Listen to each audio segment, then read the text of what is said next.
जय हिंद बच्चों। तो आज फिर हम एक नई सीरीज के साथ आपके सामने आ गए हैं। आपका एजुकेटर अश्वनी सर आपके इस YouTube चैनल ऑफिसर्स गुरुकुल पे आपका हार्दिक अभिनंदन करते हैं। तो जैसा कि आपको पता है कि हमने पहले भी चर्चा की थी कि हर रोज नए MCQ PYQ के फॉर्म में आपके पास मैं लेकर आऊंगा, और जब तक एग्जाम आ नहीं जाता, जिस दिन एग्जाम होगा उससे एक दिन पहले तक हम पूरी तैयारी के साथ आपके साथ कंधे से कंधा मिलाकर चलेंगे, और हम ऐसे ऐसे क्वेश्चन लेकर आएंगे जो कि आपके लिए क्या होगा, बेनिफिशियल सिद्ध होगा। तो चलिए आज हम चैप्टर की शुरुआत करते हैं। तो आज का चैप्टर हमारा क्या है बच्चों, हीट चैप्टर से क्वेश्चन है। तो आज देखते हैं हम हीट चैप्टर के जो इंपॉर्टेंट क्वेश्चन है जिनकी आने की उम्मीद है पेपर में, ऐसे क्वेश्चनों की सीरीज में लेकर आया हूं। तो चलिए हमारे साथ इन क्वेश्चनों को करते हैं। पहला क्वेश्चन क्या है, which of the following is a measure of hotness of a body. देखिए हॉटनेस और कोल्डनेस, हॉटनेस एंड कोल्डनेस, इन दोनों की डिग्री को जो बताता है, इन दोनों की किस चीज को, डिग्री को जो बताता है उसको हम क्या बोलते हैं, टेम्परेचर बोलते हैं। क्या बोलते हैं बेटा, टेम्परेचर बोलते हैं। क्या कहते हैं हम, टेम्परेचर कहते हैं। तो ऐसे बोला जाता है कि it is the degree of hotness and coldness of the body is called temperature. तो जो हॉटनेस और कोल्डनेस दोनों की डिग्री को बताता है उसको हम क्या कहते हैं, टेम्परेचर कहते हैं। ठीक है। तो ऐसा नहीं कि हीट में हम बात करते हैं तो केवल गर्म चीजों की बात करते हैं, कोल्ड की भी बात की जाती है, क्योंकि वो सारी चीजें किस पे डिपेंड करती है, डिग्री पे। और जब हम टेम्परेचर की बात करते हैं तो टेम्परेचर क्या है, हॉटनेस और कोल्डनेस का ही दूसरा नाम है। तो यहां पे आंसर आपका क्या हो जाएगा, टेम्परेचर होगा। क्या होगा बच्चे, टेम्परेचर होगा। आगे बात समझ में। तो दूसरा क्वेश्चन देखते हैं।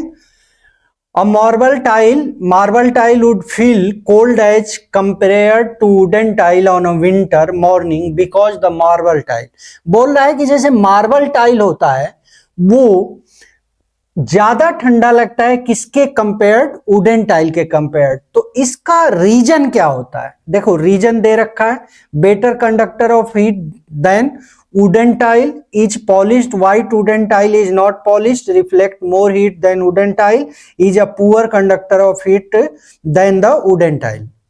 ये सारी बातें हमको लिख के दे दिया है। अब देखो जैसे वुड है तो वुड क्या है, इसको हम वुड को क्या बोलेंगे कि बैड कंडक्टर है हीट का, लेकिन जो मार्बल होता है वो बेटर कंडक्टर होता है किसकी अपेक्षा, वुड की अपेक्षा। इसलिए हम कह सकते हैं कि जब better conductor of heat than the wooden tile, यानी कि जो मार्बल है वो वुडन टाइल से क्या होता है, अच्छा कंडक्टर होता है, बेटर कंडक्टर होता है। तो इसलिए हमारा ऑप्शन ए क्या जाएगा, इस क्वेश्चन का सही जाएगा।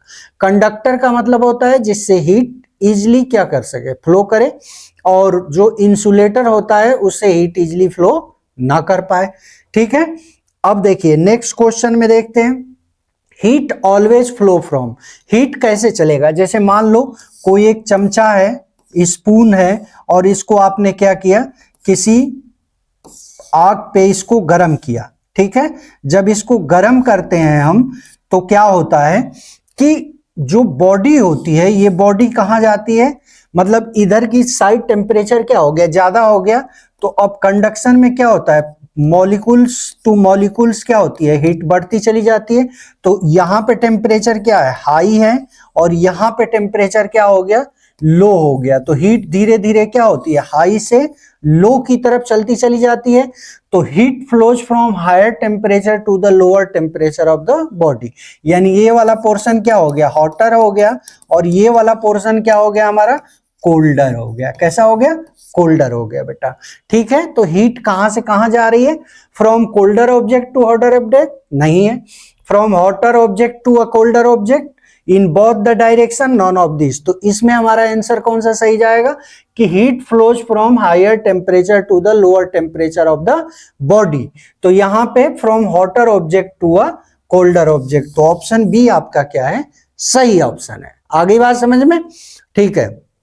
अब देखिए नेक्स्ट क्वेश्चन देखते हैं, on heating one end of iron rod other end also get heated such material are called। अब अभी हमने चर्चा करी थी कि किसी लोहे की रॉड को आपने हीट करना चालू किया। अब इसको जैसे ही आप हीट दोगे तो ये क्या होगा कि मतलब धीरे धीरे इसके मॉलिक्यूल्स पॉइंट टू पॉइंट क्या होंगे, आगे बढ़ते चले जाएंगे। तो इसमें हीट इजिली क्या होगी, एक सिरे से दूसरे सिरे पे फ्लो करते हुए चली जाएगी। तो इसका मतलब है कि ये जो आयरन है, आयरन रॉड है, आयरन का रॉड है, तो आयरन क्या हो गया, गुड कंडक्टर हो गया हीट के लिए। तो आयरन रॉड क्या हो गया, गुड कंडक्टर हुआ। तो आयरन रॉड में हीट का फ्लो कंडक्शन मेथड से एक सिरे से दूसरे सिरे पे इजिली क्या हो रहा है, धीरे धीरे चला जा रहा है। तो गुड कंडक्टर ऑफ हीट इसका आंसर हो जाएगा, क्योंकि आयरन रॉड क्या होता है, हीट को ज्यादा से ज्यादा मात्रा में एक पॉइंट से दूसरे पॉइंट पे मूव करा देता है। तो यहां बच्चे ऑप्शन क्या हो गया, गुड कंडक्टर ऑफ हीट हो गया। ठीक है, अब देखिए अगला question. The temperature of water at the bottom of lake whose upper surface has frozen to ice would be around।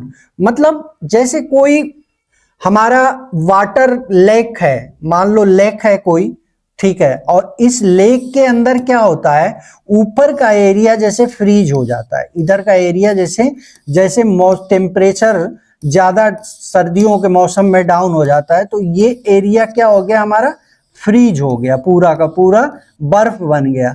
तो इसमें जो रहने वाले स्पीसीज जैसे मछली वगैरह होती है, छोटे जीव जंतु होते हैं, वो कहाँ चले जाते हैं, बॉटम में चले जाते हैं। कहाँ चले जाते हैं, बॉटम के एरिया में चले जाते हैं।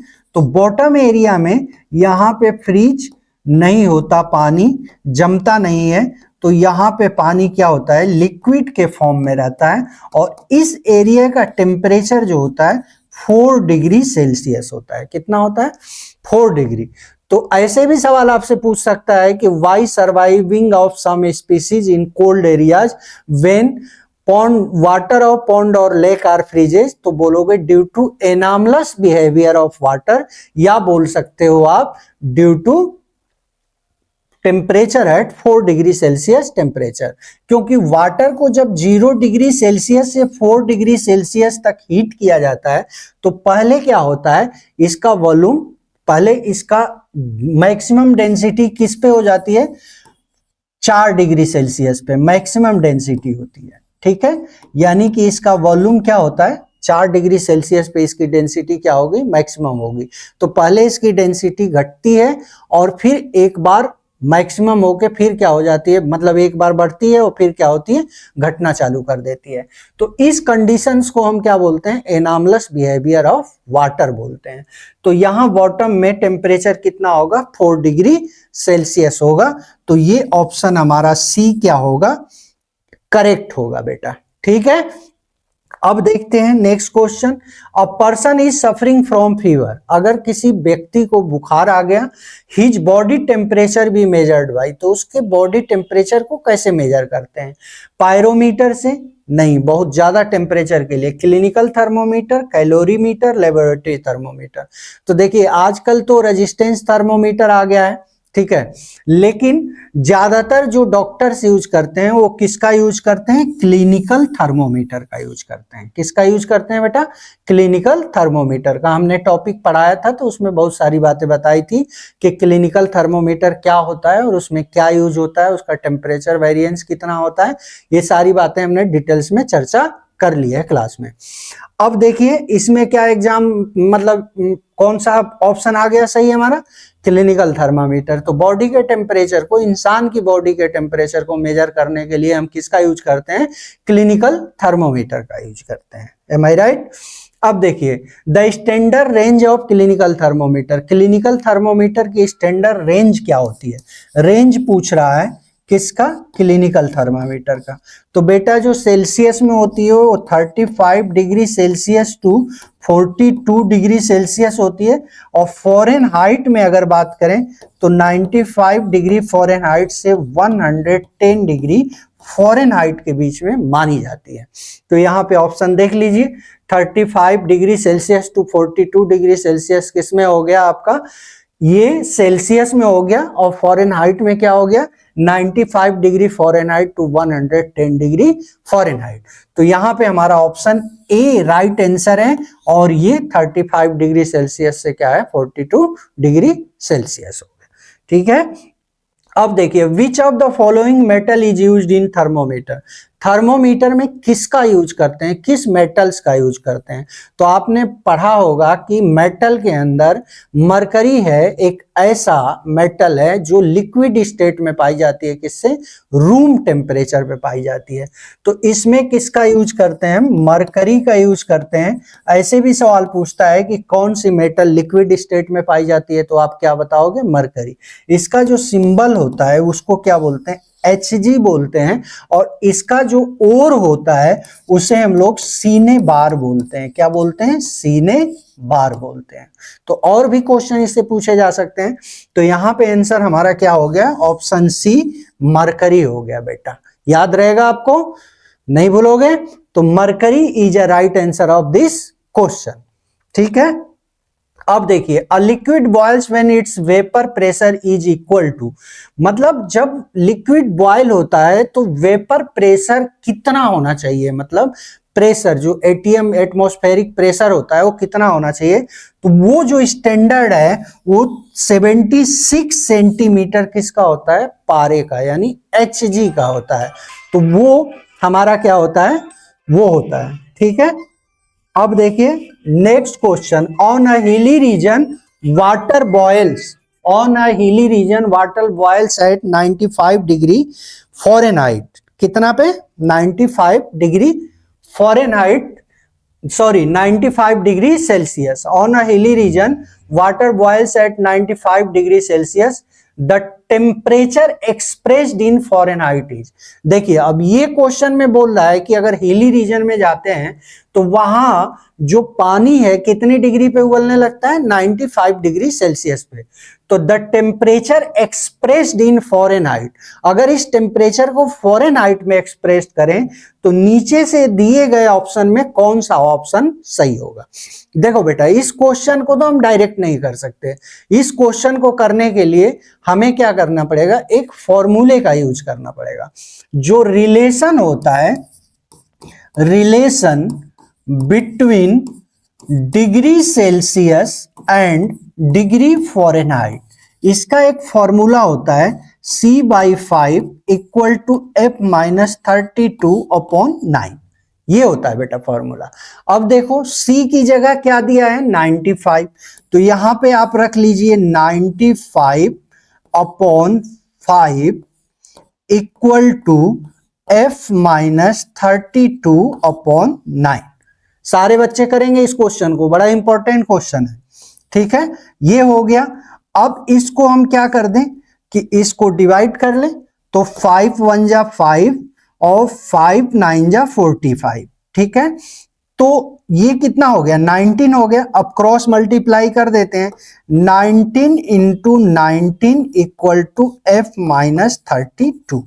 ठीक है, तो 9 9 जा 81 और ये 9 1 जा 9 और 8 17, 171 इक्वल टू F-32। ये आ गया बेटा।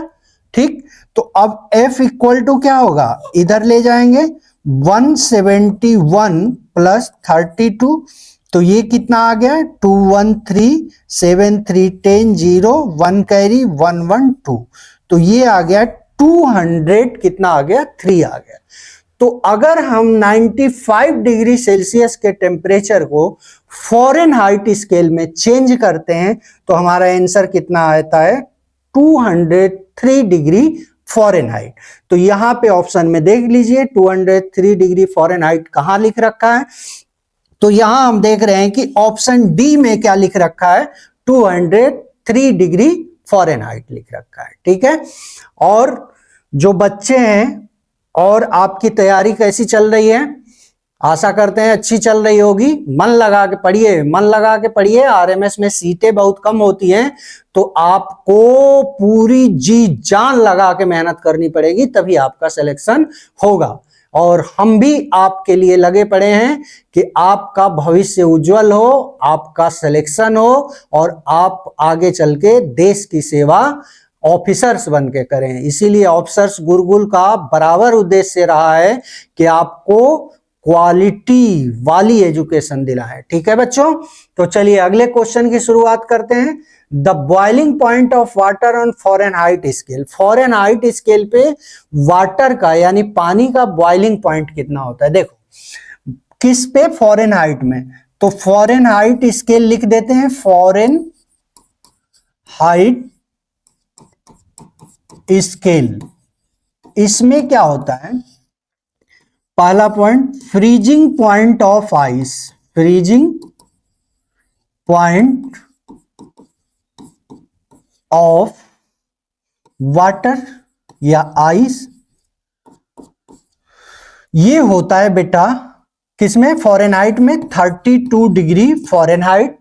और इसमें boiling point of water, boiling point of water ये होता है बच्चे, बॉइलिंग पॉइंट ऑफ वाटर इसमें होता है 212 डिग्री फॉरेनहाइट।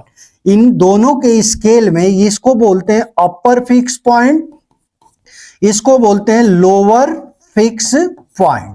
ठीक है, तो ये अपर फिक्स पॉइंट हो गया, ये लोअर फिक्स पॉइंट हो गया। और इसमें फ्रीजिंग पॉइंट वाटर का कितना होता है या आइस जो होती है उसका कितना होता है, वो होता है 32 डिग्री फॉरेनहाइट। इसमें कितना होता है 212 डिग्री फॉरेनहाइट।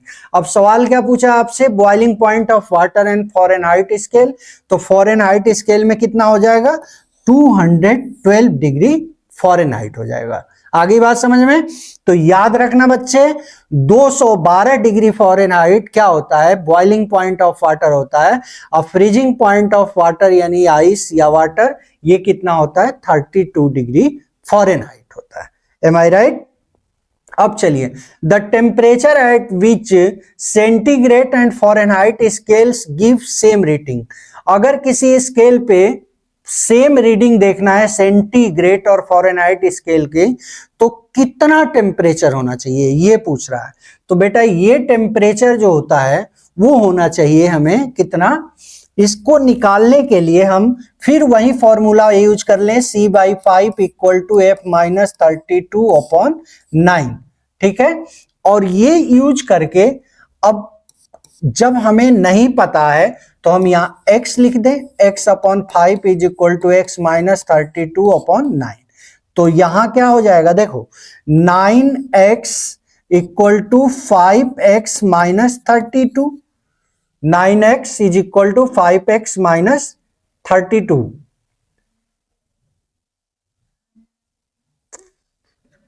ऐसे कर देते हैं इसको, 9x is equal to 5x minus 32। तो ये कितना आ गया, कितना आ गया बेटा, 9x is equal to 5x minus 5 2 जा 10, 5 3 जा 15 और 160, इतना आ गया। अब देखो इसको क्या करें हम लोग, 9x minus 5x is equal to क्या होगा, माइनस 160 हो गया। ठीक है, अब 9x से 5x निकाल दो, कितना हो गया 4x is equal to minus 160 हो गया। आगे ये बात, अब x इज इक्वल टू क्या हो जाएगा, माइनस 160/4, तो 4 4 जा क्या हो जाएगा 60, तो x इज इक्वल टू क्या हो गया माइनस 40 डिग्री। ठीक है बच्चे, तो ऐसा टेम्परेचर जिसपे सेंटीग्रेड और फॉरेनहाइट स्केल में सेम रीडिंग होती है वो टेम्परेचर कितना होता है, माइनस 40 डिग्री होता है।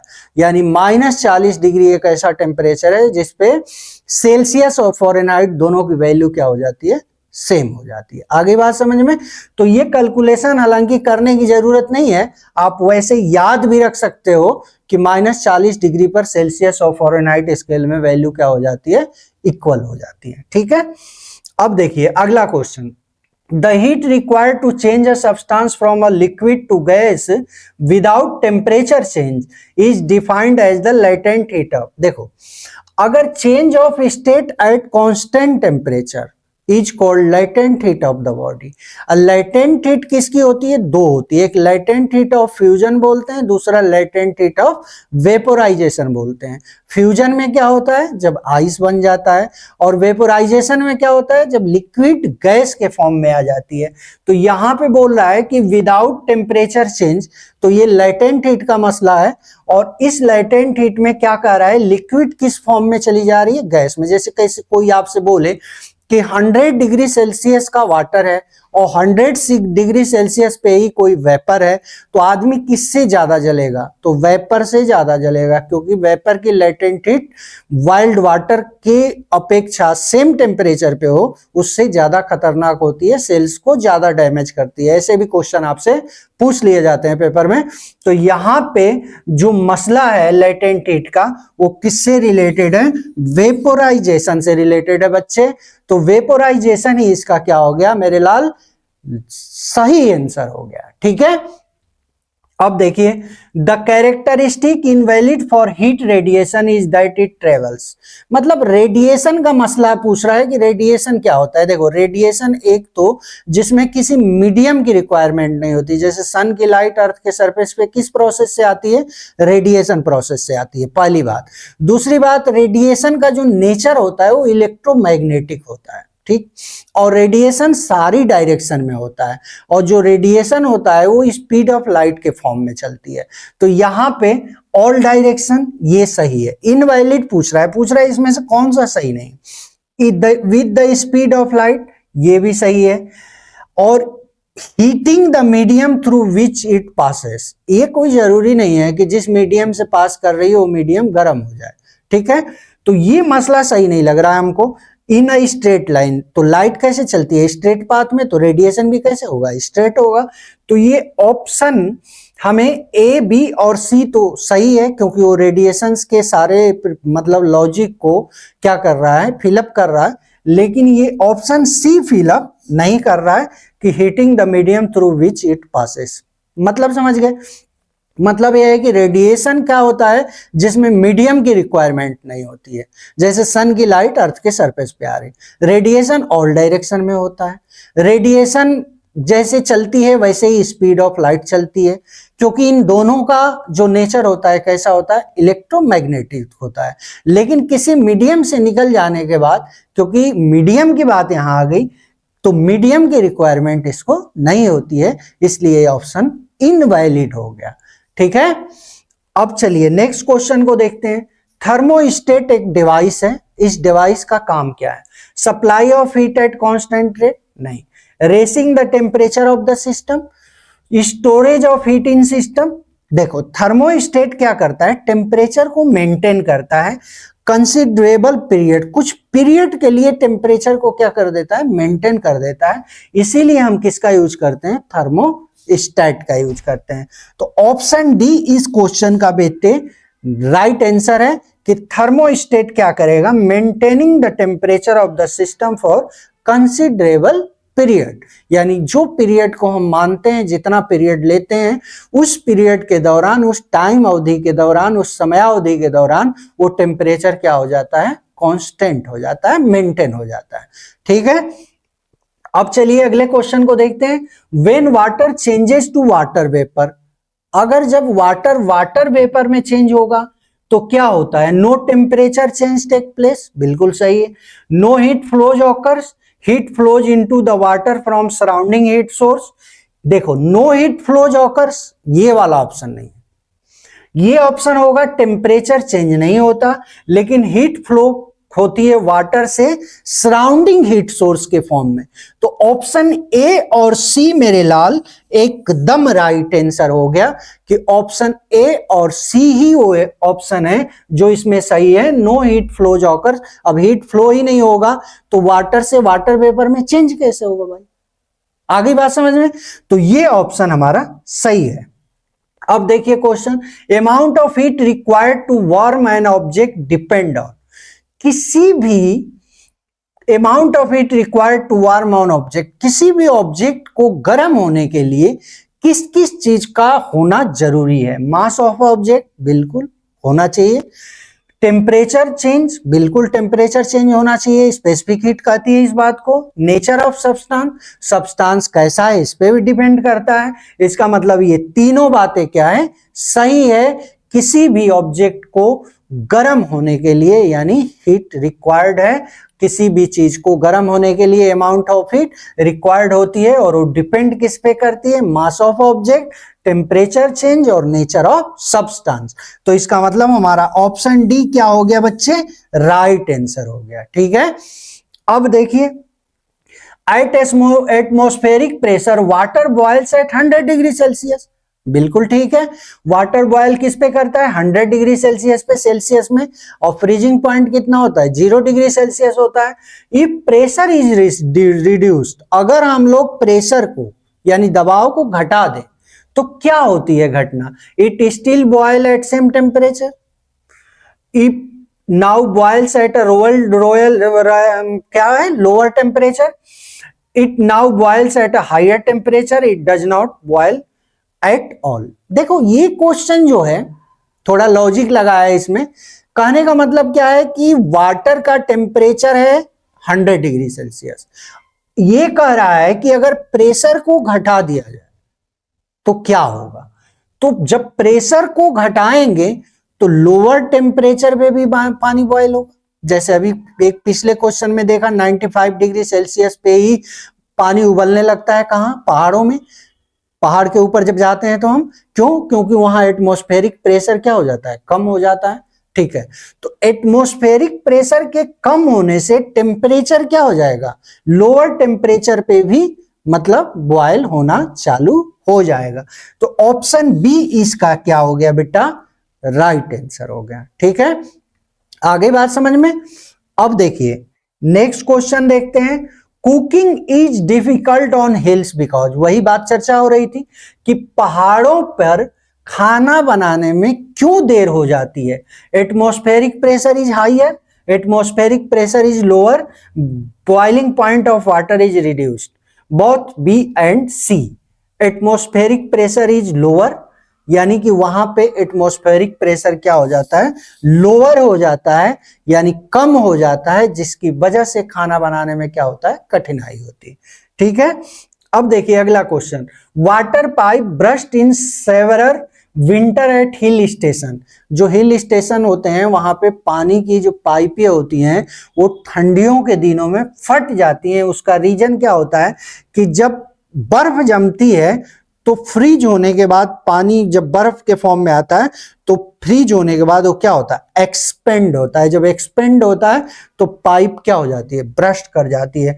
तो water in the pipe expand on the freezing, ठीक है, वॉल्यूम उनका क्या होता है, उसका वॉल्यूम क्या होता है, एक्सपेंड कर जाता है, जिसकी वजह से ऐसा होता है। ठीक है, तो ऑप्शन सी इसका राइट आंसर है। अब देखिए, woollen clothes are warmer than the cotton ones because, मतलब जो हमारे वुलन क्लॉथ्स होते हैं वो ठंडी के दिनों में हमें क्या करते हैं, ज्यादा गर्माहट देते हैं। इसका रीजन क्या होता है, they are better observer of heat, they are better insulator of heat, they are better radiation of heat, they are heavier than the cotton cloths। तो देखो, they are better insulator, वो क्या करते हैं, हीट को रोकते हैं। तो जो हीट को रोकेगा उसको क्या बोला जाएगा, इंसुलेटर। क्यों, क्योंकि जो वुलन क्लॉथ्स होते हैं उसमें गैप ज्यादा होते हैं, तो उसमें क्या होती है, एयर रेजिस्टेंस के फॉर्म में भर जाती है। एयर भर जाती है, वही एयर क्या करती है, हीट को रजिस्ट करती है, जिसकी वजह से ऐसा होता है। तो ऑप्शन बी इसका राइट आंसर हो गया, they are better insulator of heat. ठीक है बेटा, अब देखिए अगला question, which colour absorb very low heat, इसमें से कौन सा कलर सबसे ज्यादा हीट को क्या कर देता है, सबसे कम हीट को क्या करता है, एब्जॉर्ब करता है। देखो, ब्लैक ज्यादा करेगा, उससे कम थोड़ा येलो करेगा, फिर ब्लू करेगा। व्हाइट क्या होता है, गुड रिफ्लेक्टर होता है, इसलिए यहां पे आंसर क्या हो जाता है, व्हाइट होता है। व्हाइट क्या करता है कि हीट को कम एब्जॉर्ब करता है और रिफ्लेक्ट कर देता है, इसलिए ज्यादातर गर्मी के दिनों में लोग क्या करते हैं, व्हाइट कपड़े पहनते हैं। क्यों, क्योंकि वो क्या होता है, हीट को रिफ्लेक्ट करता है। ठीक है बेटा, और गर्मियों के दिन में क्या करते हैं, व्हाइट पहनते हैं। और ब्लैक क्या हो जाएगा, अगर ब्लैक पहनेगा तो गर्मी और ज्यादा लगेगी, यानी वो हीट को क्या करता है, अच्छी तरीके से एब्जॉर्ब करता है। आगे बात समझ में, तो ये था इसका आंसर। अब देखो Which one of the following liquids evaporate quickly? इनमें से कुछ लिक्विड्स के नाम दिए हुए हैं, इसमें सबसे जल्दी कौन क्या करता है, इवोपोरेट्स हो जाता है। देखो वाटर, पेट्रोल, केरोसिन, अल्कोहल। देखो इसमें सबसे ज्यादा जल्दी इवोपोरेट होने वाला अल्कोहल है, क्योंकि इसमें स्पिरिट की मात्रा क्या होती है, ज्यादा होती है। स्पिरिट क्या होता है, बहुत तेज क्या होता है, इवोपोरेट करता है। तो यहां पे आंसर आपका क्या हो गया, अल्कोहल हो गया। ठीक है, और अल्कोहल का जो फॉर्मूला होता है वो C2H5OH होता है, ये भी आप जान सकते हो। ठीक है, एथाइल अल्कोहल बोलते हैं इसको, क्या बोलते हैं बेटा, एथाइल अल्कोहल। अब चलिए अगला question, white and smooth surfaces. जो व्हाइट और स्मूथ सरफेस अभी बात हो रही थी उसी, क्या होता है, bad observer and good reflector of heat. Good absorber and bad reflector of heat, bad absorber and bad reflector of heat, good absorber and good reflector of heat. तो इसका मतलब क्या होता है, जो व्हाइट होता है, व्हाइट का सरफेस होता है, bad absorber and good reflector of heat. क्या होता है, बैड एब्जॉर्बर और गुड रिफ्लेक्टर ऑफ क्या होता है, हीट होता है। ठीक है बच्चे, नेक्स्ट क्वेश्चन देखते हैं, the amount of heat that a body can observe by radiation. जो बॉडी होती है, कोई भी ऑब्जेक्ट होता है, वो एब्जॉर्ब कर रहा है रेडिएशन से किसी भी चीज को, अमाउंट ऑफ हीट को, जो हीट होती है उसको रेडिएशन प्रोसेस से अगर कोई भी ऑब्जेक्ट एब्जॉर्ब कर रहा है तो वो किस चीज पे डिपेंड करता है, depend on colour and temperature, depend on colour of body, depends on temperature of body, depends on density of body. तो बॉडी का कलर, जैसे मैंने बताया ब्लैक होता है, good absorber are the good emitters, Kirchhoff ने कहा था। तो ये चीज लागू होती है depend on colour and temperature both of the body, यानी कलर पे भी डिपेंड करता है और बॉडी के टेम्परेचर पे भी डिपेंड करता है। ठीक है, अब देखिए अगला question, hot water or milk when left on a table begins to cool gradually because. किसी गर्म पानी को या गर्म दूध को अगर किसी टेबल पे रख दें, नॉर्मली मतलब एटमॉस्फेयर में, खुले आसमान के नीचे, और वो धीरे धीरे क्या हो रहा है, ठंडा हो रहा है। तो इसके पीछे रीजन क्या है, temperature of surrounding is higher, everything cool down with time irrespective of the temperature. देखो न्यूटन्स के कूलिंग लॉ पे चल रहा है। तो न्यूटन्स का कूलिंग लॉ का क्या कहता है कि जब भी कोई चीज मतलब ठंडी होती है तो उसके पीछे सराउंडिंग का टेम्परेचर और उस बॉडी का टेम्परेचर दोनों डिपेंड करता है। तो यहाँ पे टेम्परेचर सराउंडिंग का क्या है, लेसर होगा, तो इसकी वजह से वो क्या होगा, धीरे धीरे धीरे धीरे क्या होगा, ठंडा होगा। तो ऑप्शन सी इसका क्या हो गया बेटा, राइट आंसर हो गया। नेक्स्ट सवाल देखते हैं, if hot water and fresh tap water are kept in a refrigerator. गर्म पानी और ठंडा पानी दोनों को एक साथ अलग अलग करके और एक साथ रेफ्रिजरेटर में डाल दो। तो पूछ रहा है the rate of cooling of hot water will be than the tap water. तो मतलब हॉट वाटर जल्दी ठंडा होगा कि टैप वाटर, नल का पानी। तो हॉट वाटर, क्योंकि जो ज्यादा गर्म होगा, जितना ज्यादा गर्म होगा उतना ही तेज क्या होगा, ठंडा होगा। तो यहां पे जो हॉट वाटर है वो फास्टर होगा, किससे, टैप वाटर से, यानी कि वो जल्दी ठंडा होगा। ये भी किस रूल पे आ रहा है, किस लॉ पे आ रहा है, वो आ रहा है इसी लॉ पे, न्यूटन्स के कूलिंग लॉ पे। आगे बात समझ में। अब देखिए अगला question, the transfer of heat by does not require any medium. मतलब हीट के अंदर देखो मेथड है, वे ऑफ मेथड, अगर आप बात करें ट्रांसफर होने के हीट के, तो पहला कंडक्शन होता है, दूसरा कन्वेक्शन होता है, तीसरा रेडिएशन होता है, एक चौथा एडवेक्शन भी होता है। ठीक है, तो कंडक्शन में मीडियम चाहिए, कन्वेक्शन में भी चाहिए, लेकिन रेडिएशन में किसी मीडियम की क्या होती है, जरूरत नहीं होती है। बात मैं ऊपर भी बताया हूं अभी। तो यहां पे क्या होगा, हमारा ऑप्शन बी राइट आंसर होगा, और इसको क्या बोलते हैं हम लोग, रेडिएशन प्रोसेस बोलते हैं। ठीक है बच्चे, अब देखिए, द वॉल्स ऑफ थर्मो बोतल आर पॉलिश टू प्रिवेंट। जो थर्मो बोतल जिसमें पानी गर्म है तो गर्म ही रहेगा, ठंडा है तो ठंडा रहेगा, तो उसको प्रिवेंट करने के लिए जो पॉलिश करते हैं, किस चीज से प्रिवेंट करने के लिए, मतलब क्यों उसको पॉलिश किया जाता है, तो रेडिएशन ना हो उसके अंदर से, इस वजह से हम उसको क्या करते हैं, प्रिवेंट करते हैं। क्या करते हैं? प्रिवेंट करते हैं, सुरक्षा देते हैं उसकी वाटर बॉटल को पॉलिश करके कि रेडिएशन ना हो उसमें से, ठीक है, नहीं तो हीट बाहर चली जाएगी। अब देखिए, heat from the sun comes to the earth by, मतलब हीट सन से अर्थ पे किस प्रोसेस से आती है? तो यहां पे आंसर है बेटा, अभी मैंने पहले भी बताया इस बात को, रेडिएशन प्रोसेस से आती है, क्योंकि रेडिएशन एक ऐसा प्रोसेस है जिसमें मीडियम की कोई रिक्वायरमेंट नहीं होती है, ठीक है। तो चलिए आज के लिए इतना ही क्वेश्चन, और ज्यादातर आपका क्या करिए कि ज्यादा से ज्यादा क्वेश्चनों की प्रैक्टिस करिए। हम भी आपके साथ लगे हुए हैं और हम भी बेस्ट से बेस्ट क्वेश्चन आप तक पहुंचा रहे हैं, ताकि आपका एग्जाम अच्छे से अच्छे हो जाए और आपके एग्जाम में अच्छे मार्क्स आए, जिससे आप सफल हो जाओ।